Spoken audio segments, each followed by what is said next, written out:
Sir, ಪ್ರಮುಖವಾಗಿ ನಾಗೇಂದ್ರ ಅವರ ವಿಚಾರ ಚರ್ಚೆ ಆಗ್ತಿತ್ತು ಸರ್. ಇವತ್ತು ಕೊಡ್ತಾರೆ, ನಿನ್ನೆ ಕೊಡ್ತಾರೆ. ಪಾರ್ಟಿ ಅವರು ಪಾರ್ಟಿಗೆ ವೆರಿ ಲಾಯಲ್ ಕಾಂಗ್ರೆಸ್ ಲೀಡರ್. ನಮ್ಮ ಪಕ್ಷಕ್ಕೆ ಆತ ಒಂದು ದೊಡ್ಡ ಆಸ್ತಿ. 4 ಬಾರಿ ಅಸೆಂಬ್ಲಿ ಗೆದ್ದಿದ್ದಾರೆ. ಅವ್ರದ್ದೇನು ತಪ್ಪಿಲ್ಲ ಅನ್ನೋದು ನಮಗೆಲ್ಲ ಗೊತ್ತಿದೆ. ಆದ್ರೆ ಬಿಜೆಪಿ ರಾಜಕಾರಣ ಮಾಡ್ತಾ ಇದ್ದಾರೆ. ಪಕ್ಷದ ಹಿತಕ್ಕೆ ಎಲ್ಲದಕ್ಕೂ ತ್ಯಾಗ ಕೂಡ ಅವರು ಸಿದ್ಧರಾಗಿದ್ದಾರೆ. ಅದು ಅವತ್ತೇ ನಮ್ಗೆ ಹೇಳಿದ್ದಾರೆ, ಹಿಂದೆನೂ ಕೂಡ ಮಾಡಿದ್ದಾರೆ. ನಾವು ಪಕ್ಷ ನೋಡಿ ಚರ್ಚೆ ಮಾಡಿ ತೀರ್ಮಾನವನ್ನು ಮಾಡ್ತೇವೆ. ಈಗೇನಿಲ್ಲ, ಕೆಲವು ವಾಸ್ತವಾಂಶ ಏನ್ ನಡೆದಿದೆ ಅಂತ ಹೇಳಿದ್ದೇನೆ. ನಾನು ಇವೆಲ್ಲ ವಿವರಣೆಯನ್ನ ಮಾಡಿದ್ದೇನೆ.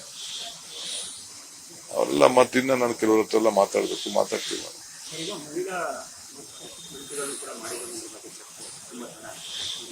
ಖಂಡಿತ ಮಾಡಲೇಬೇಕು. ಆದ್ಯತೆ ಕೊಡ್ತೀವಿ, ಮಾಡ್ತೀವಿ. ಅದು ಕೂಡ ಚರ್ಚೆ ಮಾಡ್ತೀವಿ.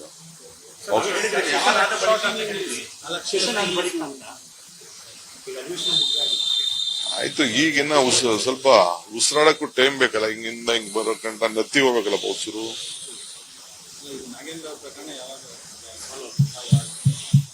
ಪ್ರಕರಣ ಇಲ್ಲ ರೀ, ಪ್ರಕರಣ ಬಿಜೆಪಿ ಅವ್ರ ಪ್ರಕರಣ ಅಷ್ಟೇ.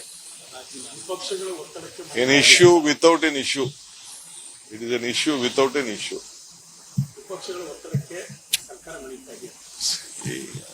ಮಣಿಯಂತ ಸಂದರ್ಭ ಏನು ಅವಶ್ಯಕತೆ ಬರಲಿಲ್ಲ. ನಾವು ಅದನ್ನ ಎಲ್ಲರಿಗೂ ಗೊತ್ತಾಗಿದೆ, ಮಂದಟ್ ಮಾಡ್ತೀವಿ ಏನಿದೆ ಅಂತ ಅಂದ್ಬಿಟ್ಟು ಎಲ್ಲ ಮಂದಟ್. ಈಗ ಸೆಂಟ್ರಲ್ ಮಿನಿಸ್ಟರ್ಸ್ ಮೇಲೆ ಇಲ್ವಾ ಕೇಸು? ಬೇರೆ ರಾಜ್ಯದ ಮುಖ್ಯಮಂತ್ರಿಗಳ ಮೇಲೆ ಇಲ್ವಾ? ಮಂತ್ರಿಗಳ ಮೇಲೆ ಕೇಸ್ ಇಲ್ವಾ? ಇವ್ರ ಮೇಲೆ ಇಲ್ದೆ ಏನಾದ್ರು ಕೇಸ್ ಇದ್ದು ನಡೀತಾ ಇದ್ರು ಪರಲ್ಲ. ಏನ್ ಇಲ್ದೆ ಹೋದ್ ಕೇಸ್ನ ಹಾಕೋರೆ. 89 ಕೋಟಿ ಸೀಸ್ ಮಾಡೋರು. ಅವನ ಹತ್ರ ₹1 ಸೀಸ್ ಮಾಡಿದ್ರು. ಅವ್ನ ದಾಖಲೆ ಇಲ್ಲ, ಎಲ್ಲೂ ಒಂದು ಪೇಪರ್ ಇಲ್ಲ, ಯಾವುದಕ್ಕೂ ಒಂದು ಆರ್ಡರ್ ಇಲ್ಲ. ಸುಮ್ನೆ ಪಾಪ ಒಬ್ಬ ಅವ್ರ ಲೀಡರ್ನ ಸೋಲ್ಸ್ಬಿಟ್ರು ಅಂತ ಹೇಳಿ ಸುಮಾರು 17 ಸೀಟ್ ಗೆದ್ದಿದೀವಿ ಅಂದ್ಬಿಟ್ಟು ST ಸೀಟ್ಸ್ ಎಲ್ಲ ನಾವೇ ಗೆದ್ದು ಬಿಟ್ಟಿದೀವಿ ಅಂತ ಪಾಪ ಅವ್ರ ಕೈಲಿ ಬಿಜೆಪಿ ಅವರು ತಡ್ಕೊಳಕ್ ಆಗ್ತಾ ಇಲ್ಲ. ಅದಕ್ಕೆ ಏನೋ ಒಂದು ಫುಟ್ ಪ್ರಿಂಟ್ ಮಾಡೋ ಅಂತ ಪ್ರಯತ್ನ ಮಾಡ್ತಾರೆ. ಅದೇನು ಅನುಕೂಲ ಆಗಲ್ಲ. ಸರ್, ಅವ್ರು ಪಾದಯಾತ್ರೆ ಹಮ್ಮಿಕೊಳ್ತಾ ಇದ್ರೆ ಅದ್ರ ಒಳಗಡೆನೆ ತೀರ್ಮಾನ ಆಗುತ್ತಾ ಹೇಗೆ? ನನಗೆ ಅದು ಗೊತ್ತಿಲ್ಲ. ಮಾಡಿ ಯಾವ್ದೇ ಪಾದಯಾತ್ರೆ ಮಾಡೋದನ್ನ ಬೇಡನಕ್ಕಾಗ್ತದ. ಬಟ್ ಏನಪ್ಪಾ ಅಂದ್ರೆ ಅಸೆಂಬ್ಲಿಲಿ ಒಂದು ಕ್ವಶನ್, ಒಂದು ನೋಟಿಸ್ ಕೊಟ್ಟು ಚರ್ಚೆ ಮಾಡಿ ಯಾಕೆ ರಾಜೀನಾಮೆ ಕೊಡಬೇಕು ಅಂತ ಹೇಳೋಷ್ಟು ಸೌಜನ್ಯ ಬಿಜೆಪಿ ಅವ್ರಿಗೆ, NDA ಅವ್ರಿಗೆ ಇರಲಿಲ್ಲ, ದಳದವ್ರಿಗೆ ಇರಲಿಲ್ಲ.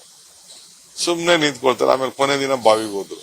ನೋಟಿಸ್ ಕೊಟ್ಟು ಹೇಳ್ಬೇಕಾದ್ರೆ ಏನೇನ್ ಬೇಕಾದ್ರೆ ನಾವು ಹೇಳೋದ ಒಪ್ಕೋಬೇಕು ಅಂತ ಏನಿಲ್ಲ, ವಿರೋಧ ಮಾಡ್ಲಿ. ಬಟ್ ಅವರ ನುಡಿ ಮುತ್ತುಗಳನ್ನ ನೋಡ್ಬೋದಾಯ್ತಲ್ಲ. ನಮ್ ನುಡಿ ಮುತ್ತು ಕೇಳ್ಬೇಕಾಯ್ತಲ್ಲ ಅವರು. ನಾನು ಪಟ್ಟಿ ಓದ್ಬೋದಾಯ್ತಲ್ಲ. ಅವ್ರ ಹಗರಣಗಳು ಬೇರೆ ಬೇರೆ ಹಗರಣ, ಬೋವಿ ಹಗರಣ ಇರ್ಬೋದು, ಬೇರೆ ಬೇರೆ ಹಗರಣಗಳೆಲ್ಲ ನಾನು ಅದೆಲ್ಲ ಓದ್ಬೇಕಾಯ್ತಲ್ಲ. ಅದು ಅವ್ರಿಗೆಲ್ಲ ಭಯ ಬಂದ್ಬಿಟ್ಟು ಅದನ್ನ ಅಸೆಂಬ್ಲಿ ನಡೀಬಾರ್ದು ಅಂತ ಗಲಾಟೆ ಮಾಡ್ಕೊಂಡು ಹೋದ್ರು. ರಾಹುಲ್ ಗಾಂಧಿ ಅವರ ಭೇಟಿ ಸಮಯದಲ್ಲಿ ನಾಗೇಂದ್ರ ವಿಚಾರ ನಾನು ಪಕ್ಷಕ್ಕೆ ಏನೇನ್ ಬೇಕು ಎಲ್ಲ ಚರ್ಚೆ ಮಾಡಿರ್ತೀನಿ. ನಿಮ್ನು ಹೆಂಗೆ ನಾವು ವಿಶ್ವಾಸಕ್ಕೆ ತಗೋಬೇಕು ಅಂತ ಚರ್ಚೆ ಮಾಡಿ. So today I came to meet my advocates about to have on this Nepal. Some of the tourists have been missing there. So we had a meeting with my officials also, here also, outside also. I had a meeting with my leader, no doubt, in the interest of the party. He is very much interested about the labor, workers, students. He has guided us, the working committee has guided us on the education reforms, examination reforms, and fee structure for the students.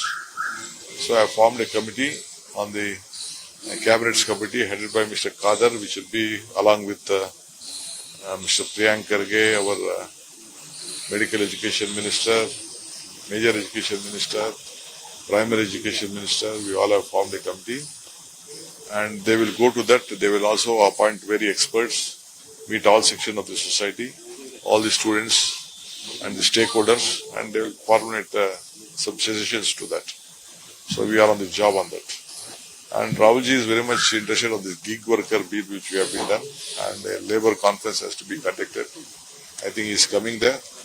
And more than 100 Congress offices will be built, and already places have been identified. You will lay the foundation at Bangalore. So we are going to do that job also. Sir, ಈ ಪಾಲಕ್ಕಾಡಲ್ಲಿ ಇದ್ದಂತಹ ಈ railway ವಿಭಾಗವನ್ನ ಮೈಸೂರಿಗೆ ತಂದು ಹಾಕಿರೋದು ಕೇರಳದಲ್ಲಿ ಕಾಂಗ್ರೆಸ್ಸಿಗರು ಪ್ರತಿಭಟನೆ ಮಾಡ್ತಾ ಇದ್ದಾರೆ. ಆದ್ರೆ ನಮ್ಮ ಕರ್ನಾಟಕಕ್ಕೆ ಅದು ಒಳ್ಳೇದಾಗಿದ್ದು ಮುಂದೆ ದಶಕಗಳ ನಾನು ದಟ್ ಆ ಪಾಲ್ಕಾಡ್ ವಿಚಾರ ಅದೇನೇ ವಿಚಾರ ಇದೆ, ಅದನ್ನ ನಾನೀಗ ಮಾತಾಡಕ್ ಹೋಗಲ್ಲ. ಸ್ವಲ್ಪ ಡೀಟೇಲ್ ಇನ್ಫಾರ್ಮೇಶನ್ ಹೋಗ್ತಾ ಇದೀವಿ. ನಮ್ಗೆ ದಕ್ಷಿಣ ರಾಜ್ಯ ನಾವೆಲ್ಲ ಒಗ್ಗಟ್ಟಿನಿಂದ ನಮ್ಮ ಬದ್ಧತೆಯನ್ನ ನಾವು ಕಾಪಾಡಬೇಕು. ಎಲ್ಲರೂ ಕೂತ್ಕೊಂಡು ಮಾತಾಡ್ತೀವಿ.